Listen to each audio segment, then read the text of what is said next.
Dear students, what is the courses and what is the use of courses and what is the use of courses once you bought it?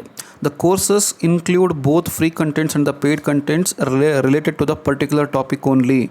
So in the study material you'll find the free contents that is applicable for all, but in the courses you'll find some extra thing that will be helpful for you.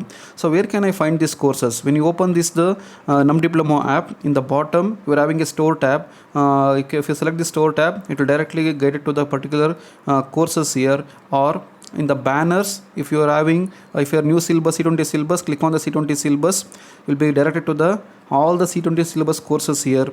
Okay, for example, if I select the IT skills lab course, so it is a paid for 51 rupees, it indicating 51 rupees, so you can apply the coupon and also you can buy. And the purchasing of the courses, as I illustrated in another video, you can go through the video. So in IT skills lab you are having the contents. If you see the contents here, so contents can be viewed here, and for example, it is one is locked and one is not locked. That means IT lab syllabus is a free contents where I can view this one.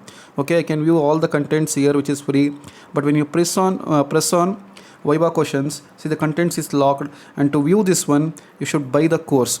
So this course is particularly meant for extra bit of information for you, taken with certain care, and it will be useful for in pursuing diploma and gaining good marks. So who are interested can buy the course and see the contents what is in there, and remaining everything free contents you can study, you can use it from the study material. Thank you.